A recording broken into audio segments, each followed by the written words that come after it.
en el 8º Congreso Evangélico como ejes fundamentales de la perspectiva del desarrollo de la Iglesia en España, como también entendemos en todo el mundo. Vuelve a tu lugar, por favor. Vuelve a tu asiento, porque vamos a presentar ya en esta mañana a nuestro invitado especial, y de verdad que no nos gustaría que perdiésemos tiempo en este ínterin, sino que podemos estar ya ubicados en los lugares.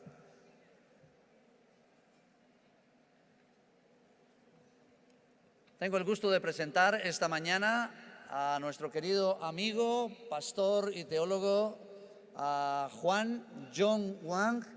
Él va a explicaros un poco más de dónde viene, pero gracias por estar con nosotros. Es un privilegio que pueda compartir con nosotros esta mañana.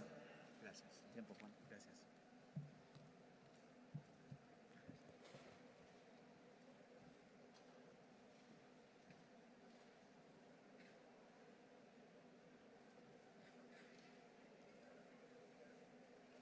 Buenos días. Primeramente, quiero agradecer por la invitación para esta ocasión. Yo soy John Wang, o Juan, si me dicen. Nací en Taiwán y a los 13 años mis padres decidieron emigrarse a Latinoamérica. Primero en Paraguay por unos meses y luego en Argentina. Al recibirme de ingeniero civil en Argentina, tuve una oportunidad de ir a estudiar en Estados Unidos por un máster y luego un doctorado en ingeniería. Y después de una carrera de 14 años de ingeniería de puentes, el Señor me llamó para el ministerio pastoral y comencé a servir en la iglesia donde estoy desde 2002. Comencé como pastor del ministerio chino de mi iglesia y luego, cuando se fue nuestro pastor hispano, se me encargaron también con el ministerio latino en mi iglesia. Yo me acuerdo que cuando por primera vez tuve que predicar en nuestro servicio hispano y estaba muy nervioso, pero pude terminar mi sermón. Y después del culto, un miembro, quien también es de Argentina, me acercó y me dijo: «Pastor, fue un sermón muy lindo». Y antes de que yo pudiera agradecerle, él continuaba diciendo, pero con un castellano torcido: «Así que igualmente, esta mañana ustedes tienen que aguantar con el castellano de este argentino».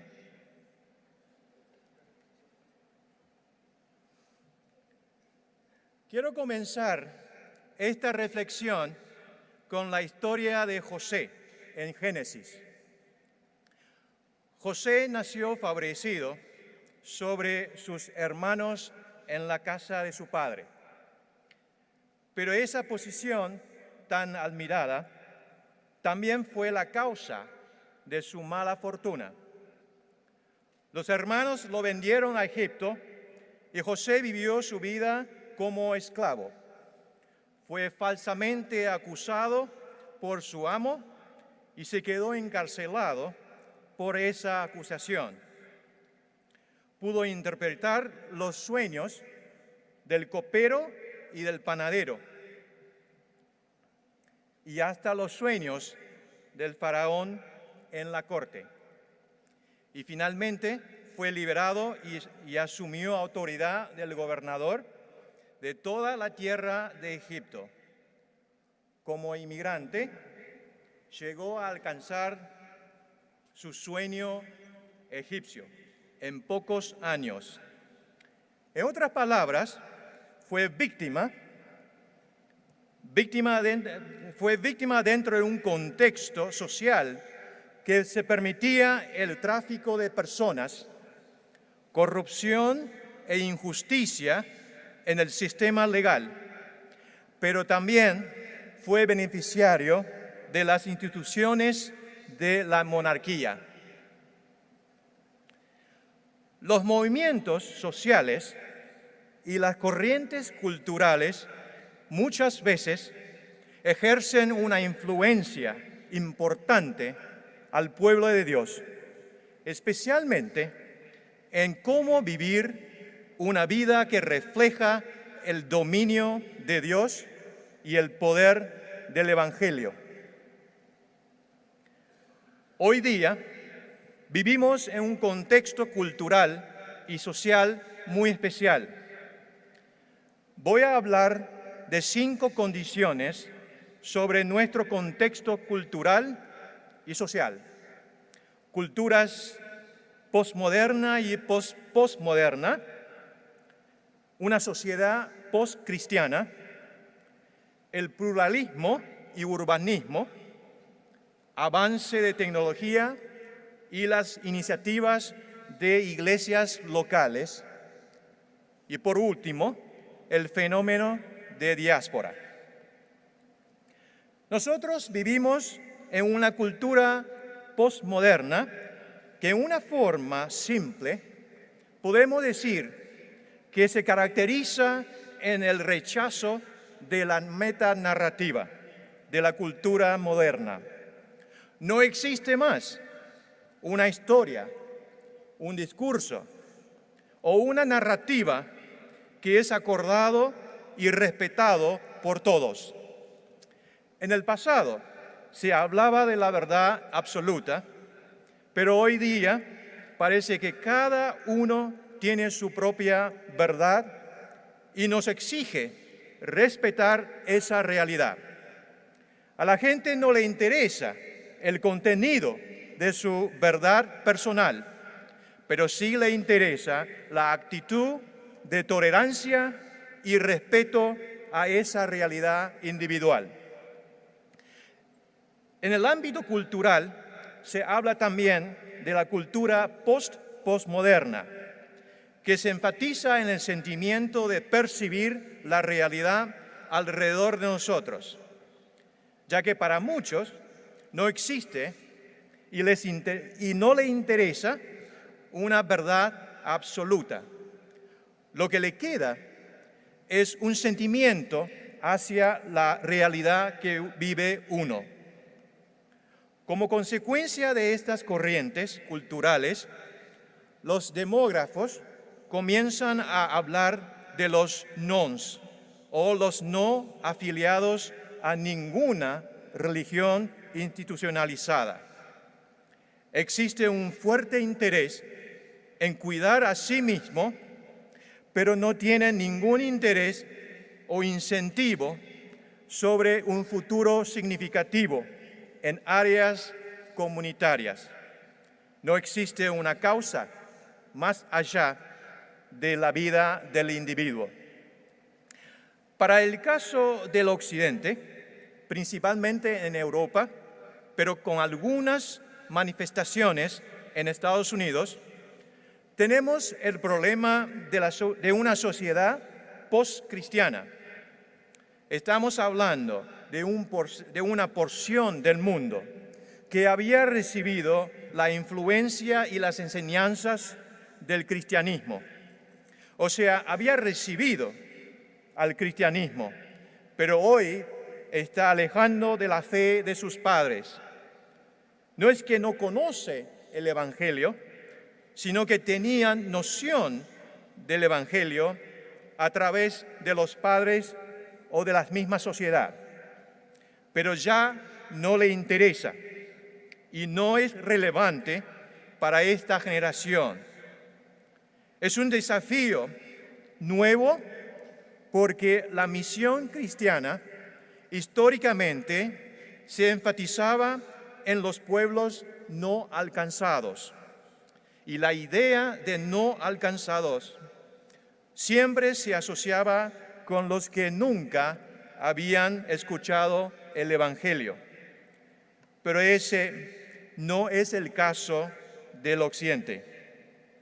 Tenemos toda una generación o dos, hasta tres, que habían escuchado el nombre de Jesucristo, pero decidieron rechazarlo. Otro fenómeno derivado del contexto social que vivimos es el pluralismo y el urbanismo. El tremendo crecimiento de la población global y el desarrollo de los centros urbanos y su concentración de personas hacen que la mayoría de nosotros vivimos en las grandes ciudades del mundo. La ciudad es un lugar donde se encuentra diversidad y pluralidad, no solamente en cultura, sino también en clase social, etnicidad, religión y otros aspectos que nos distinguen. En realidad, la diversidad siempre existe en todos los contextos sociales, pero el fenómeno de urbanismo nos atrae a todos, eliminando el espacio que tenemos unos a otros con la concentración de tanta gente, tan distinta y tan cerca. Nuestra convivencia presenta una prueba a nosotros, a nuestros valores como cristianos. Con el avance de tecnología, hoy tenemos tantas nuevas formas de hacer misión. En el pasado, la misión cristiana, especialmente entre los protestantes, se hacía a través de una agencia misionera. Las figuras representativas como Guillermo Carey y Hudson Taylor, todos fundaron agencias misioneras para facilitar el trabajo misionero. Pero hoy día, con el avance de la tecnología de comunicación, muchas iglesias locales establecen contactos directos con las iglesias nacionales para organizar sus propios viajes de misión a corto plazo. Gente que siente el llamado misionero de Dios puede tomar un viaje de misión sin la intervención de una agencia misionera, de tal manera que muchos latinos aparecen en distintos países en Europa por su propia cuenta. Algunos trabajan con las iglesias étnicas, mientras otros se incorporan a las misiones locales. Existe una iniciativa y autonomía muy fuerte de parte de las iglesias locales y los mismos misioneros, porque la tecnología lo permite. Paso a paso, las iglesias locales, con sus pastores, comienzan a desempeñar un papel importante en la labor misionera. Y lo último, relacionado con nuestro contexto actual, se trata del fenómeno de diáspora. Personas en movimiento. Mi pasado de haber vivido en Taiwán, Argentina y en Estados Unidos me hace un testimonio vivo de ese movimiento de migración. Antes de la guerra civil, España no era una sociedad tan diversa. Pero en 1999, cuando tuve la oportunidad de visitar a España, por primera vez ya encontré un grupo de inmigrantes chinos en Barcelona. Y hasta ciudades como Bilbao pude ver a muchísimo más marroquíes. La gente abandona su lugar natal en busca de una vida mejor. Pero muchas veces, cuando llega a su destino, lo que le recibe era discriminación y todo tipo de desafíos de adaptación y asimilación. Eso no solamente en España, sino en la mayoría de los países en Europa y en Estados Unidos. La cuestión está en cómo podemos aprovechar ese fenómeno de diáspora para las tareas misioneras de Dios. El contexto social y cultural de nuestro mundo realmente presenta desafíos en cuanto a la misión cristiana. Hablando de la cultura posmoderna, ese rechazo a la metanarrativa nos presenta un desafío intrínseco, porque los reclamos del Evangelio de Jesucristo también son una metanarrativa. Estamos hablando de una verdad absoluta proveniente de Dios. Como cristianos ponemos el Evangelio y la historia de la salvación en un lugar primordial, comparando con otras propuestas religiosas. Pero la gente no creyente no lo mira de la misma manera. Para ellos el Evangelio y sus reclamos son meramente una de las muchas propuestas religiosas de la sociedad. Para aceptar ese Evangelio como relevante y válido, tiene que ponerse junto con otras propuestas religiosas para comparar bajo las mismas lentes de examinación. En otras palabras, debemos competir con propuestas del mundo, como si fuera una licitación a un proyecto de obras públicas. Frente al énfasis de aspecto sentimental y emocional del movimiento postmoderno, nuestro énfasis tradicional en doctrina y teología muchas veces se parece irrelevante. Es siempre importante mantener y defender nuestra doctrina y teología ortodoxa, pero para mucha gente en nuestra sociedad el aspecto teológico de la religión no tiene relevancia. Lo que le importa es cómo se siente y cómo funciona la fe cristiana en su propia vida. Tal vez podemos interpretar el tremendo crecimiento del pentecostalismo y el movimiento carismático como una respuesta a esa nueva corriente de movimiento postmoderna. Más allá del desafío de la sociedad postcristiana, está esa desilusión hacia la iglesia institucionalizada. Para muchos, lo que sucede dentro de la iglesia no es nada diferente con lo que está sucediendo fuera de la iglesia. Tenemos conflictos similares, problemas similares de matrimonio y de juventud. Estamos igualmente preocupados y ansiosos por el futuro.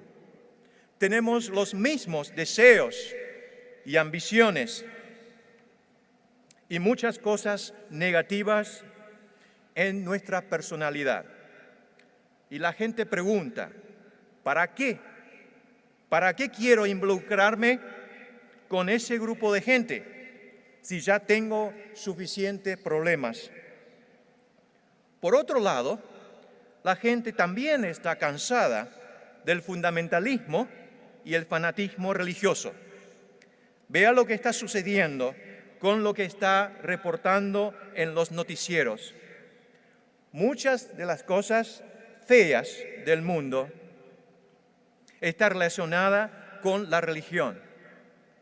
Podemos tratar de clarificar diciendo, no somos nosotros, pero para la gente la impresión es la misma.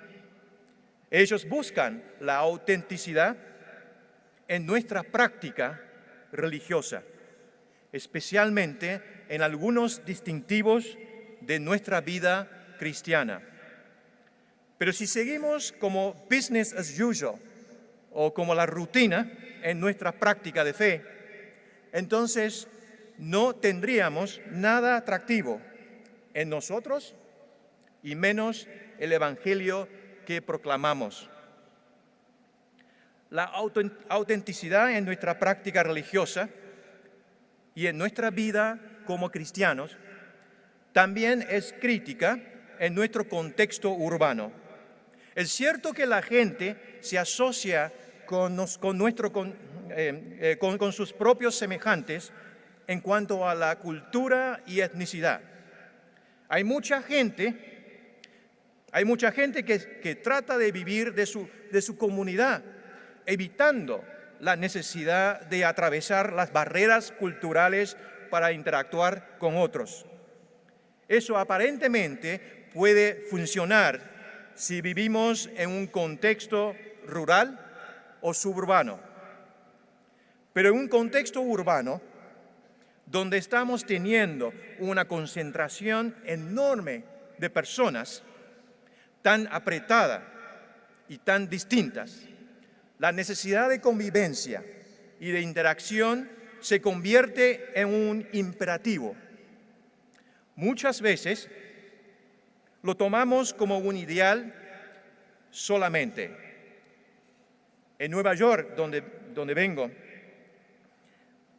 tenemos el Chinatown, Koreatown, Little Italy y barrios específicos de concentración de colombianos, ecuatorianos, peruanos, árabes, hindúes. Muchas veces la formación de estas comunidades representan un mecanismo de defensa para proteger a los grupos minoritarios. Lamentablemente, ese tipo de tribalismo urbano muchas veces también se encuentra en las iglesias locales.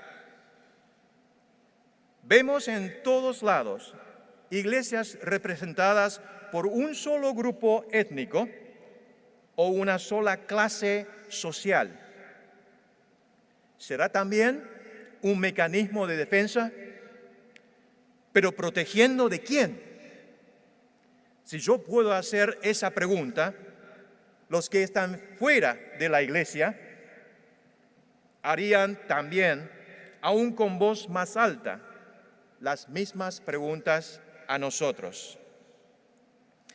El avance de tecnología, especialmente representada por la de iPhone, destaca el nuevo papel de la iglesia local. Estos días se habla mucho del término iglesia misional. La iglesia no debe ser solamente una iglesia misionera, sino misional.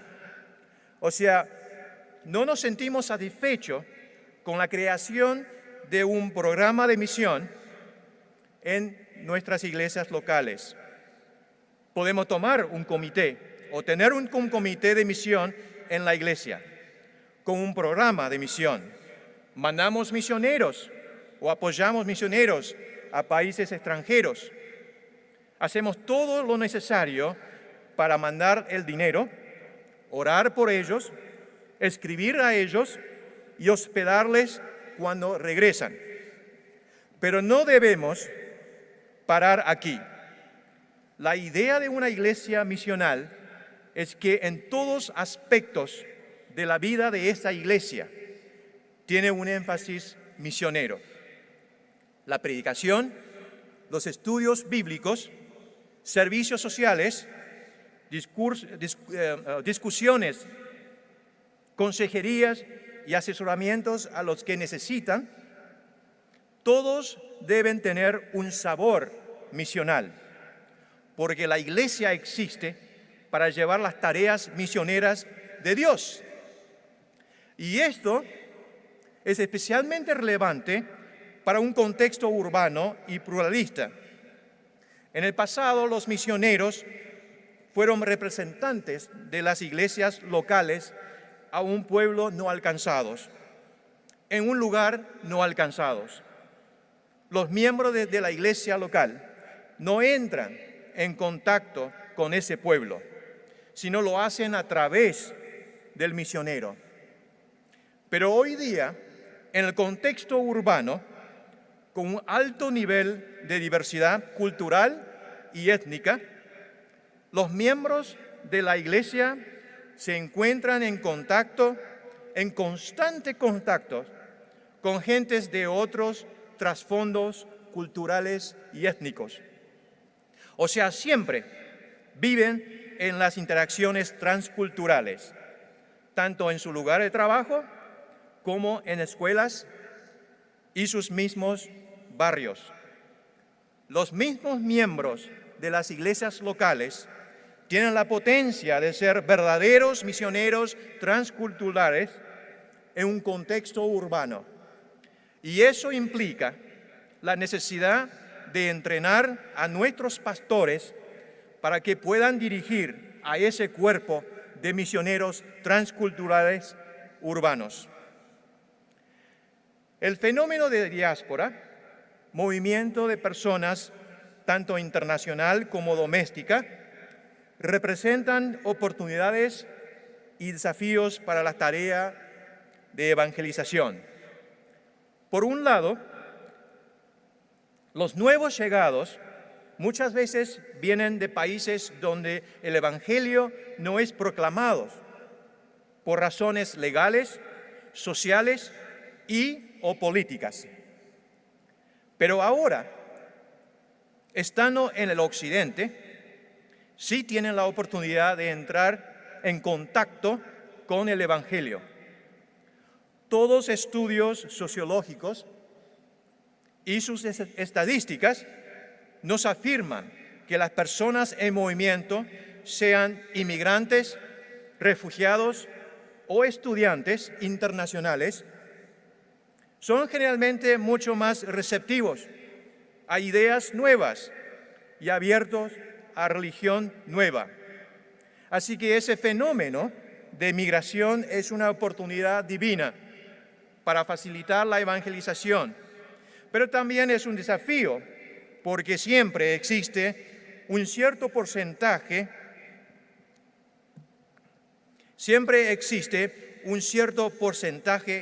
de inmigrantes que tienden a ser culturalmente y religiosamente más conservadores.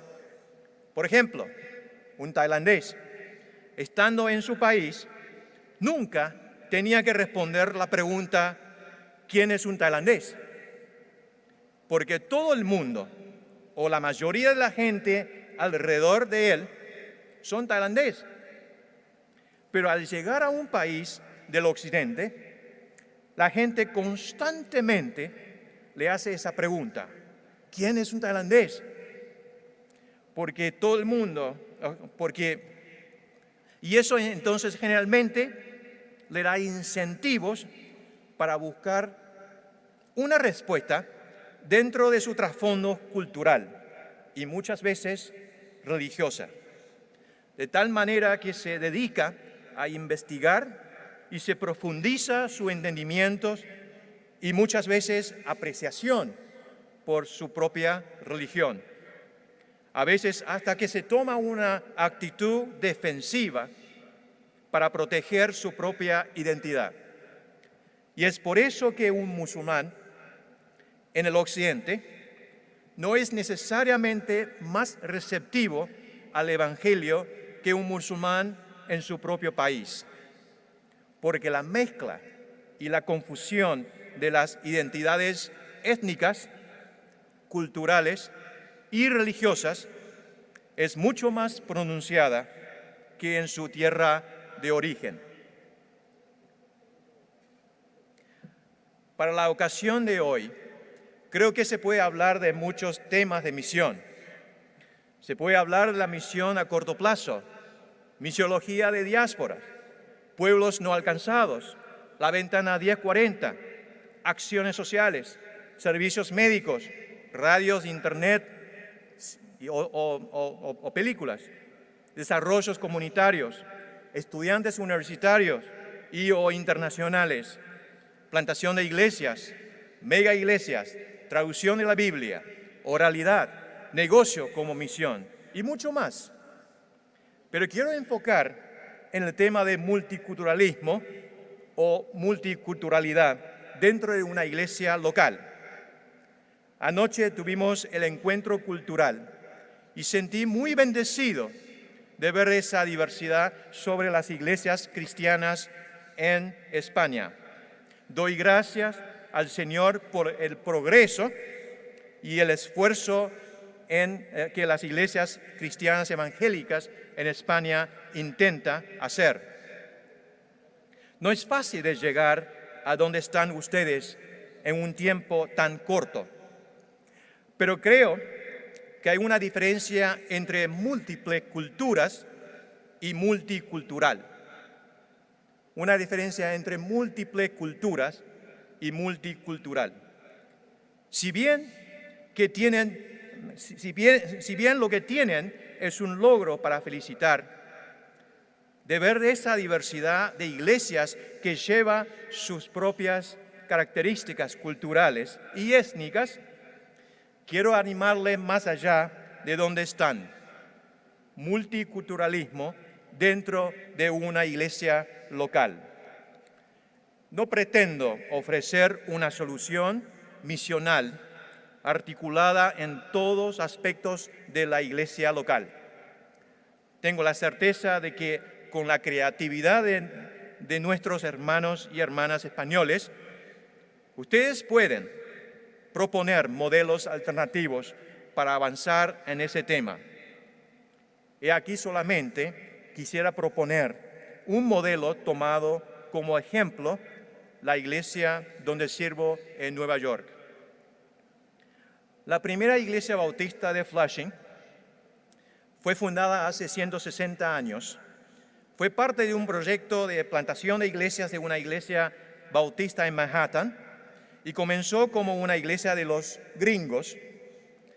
Pero en los años 60, la comunidad de Flushing comenzó a cambiar y en 1965 se aprobó una ley de inmigración y los latinos y asiáticos comenzaron a llegar en gran número. La iglesia comenzó ofreciendo a los latinos una clase de escuela dominical en español. También comenzó ofreciendo a los chinos el espacio para su propio culto. Años más tarde, con mucho más interacciones y reflexiones, la iglesia aprobó una nueva constitución. Decidió adoptar un modelo de 3 congregaciones con 3 idiomas formando una iglesia multiétnica, multilingüe y multicongregacional.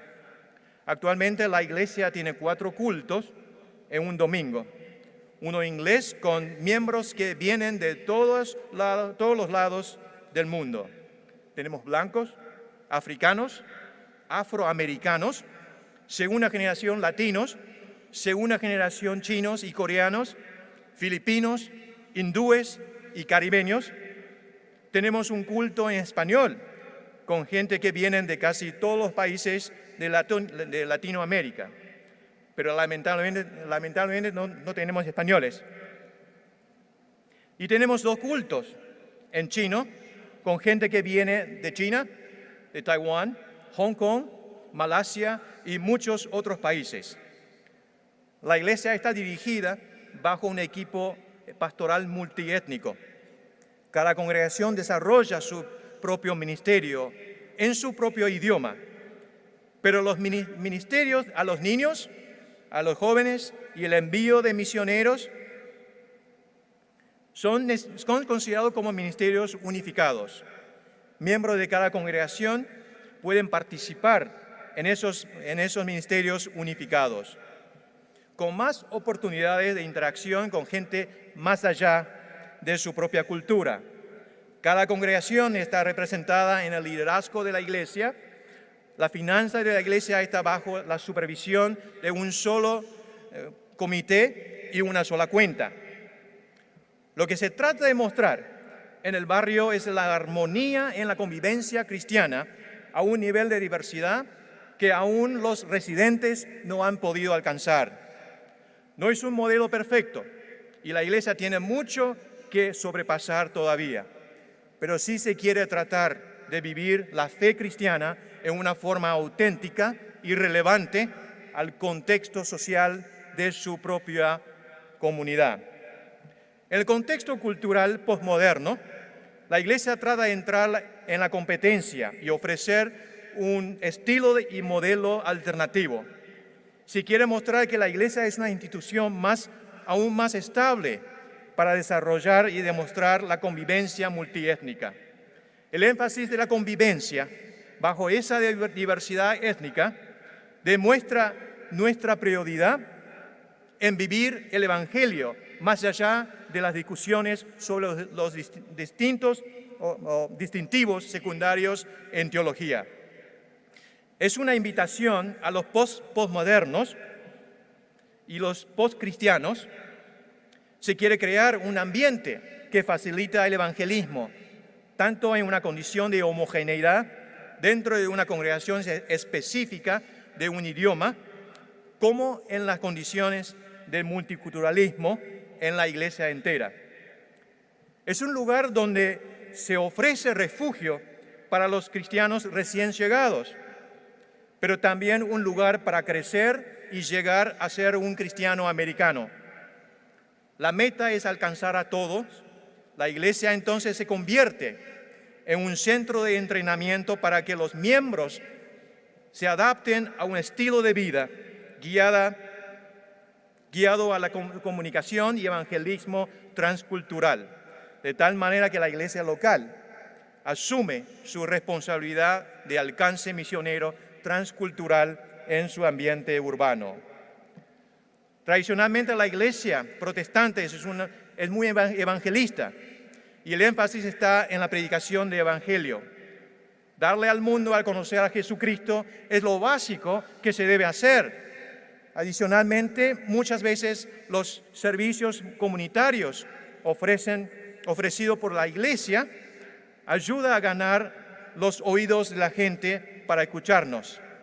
No quiero entrar en el debate entre vivir el evangelio y predicar el evangelio. Creo que ambos son deberes de los cristianos. Lo interesante es que hoy día la iglesia puede servir a los pobres, darle de comer, sanar a los enfermos y educar a los niños. Pero nuestra sociedad secular también puede hacer todo eso. Puede ayudar a los pobres, darle de comer, sanar a los enfermos y educar a los niños. Nosotros hacemos como consecuencia del Evangelio y la transformación de Dios. Y la sociedad lo hace a través de un corazón humanitario. Sin embargo, todo eso es cosa que se hace uno hacia otra persona y no exige un cambio de estilo de vida para aquel que sirve. En cambio, vivir en una comunidad multiétnica sí exige un cambio de actitud y estilo de vida. Y nuestra sociedad lo reconoce como un ideal noble, pero no alcanza a hacerlo. Como iglesia sí podemos hacerlo. Déjeme leerle lo que dice la Biblia. Porque Él es nuestra paz, que de ambos pueblos hizo uno, derribando la pared intermedia de separación, aboliendo en su carne las enemistades. La ley de los mandamientos expresados en ordenanzas para crear en sí mismo de los dos un solo y nuevo hombre, haciendo la paz y mediante la cruz reconciliar con Dios a ambos en un solo cuerpo, matando en ella las enemistades. Y vino y anunció las buenas nuevas de paz a vosotros que estabais lejos y a los que estaban cerca, porque por medio de Él los unos y los otros tenemos entrada por un mismo Espíritu al Padre. El contexto cultural y social hace 500 años ocupó un papel importante en la Reforma Protestante. Frente al contexto cultural y social del siglo XXI, es nuestro deber de confrontar a estos retos y ofrecer nuestro testimonio de un evangelio y una misión integradora en todos aspectos de la vida de la iglesia local. España tiene la ventaja de recibir tantos inmigrantes cristianos de Latinoamérica. Muchos de ellos son cristianos, o sea, los inmigrantes son cristianos y salen de los movimientos de crecimiento de iglesias en América Latina. Así que todo lo que le falta es abrir sus iglesias y recibir a esos latinoamericanos y comenzar a caminar y vivir juntos bajo el techo de la misma iglesia. Pero debemos recordarnos y animarnos unos a otros, como lo que dijo nuestra pastora coreana, la pastora Kim, ayer. La clave está en la intencionalidad. Una convivencia armoniosa y de diversidad es un valor compartido por cristianos y no cristianos, pero es un ideal que el mundo no llega a alcanzar para nosotros. Pero nuestro evangelio promete derribar esa pared de separación. Creo que esa es nuestra oportunidad misionera como creyentes, pueblo de Dios, para mostrar al mundo el poder del evangelio de Jesucristo.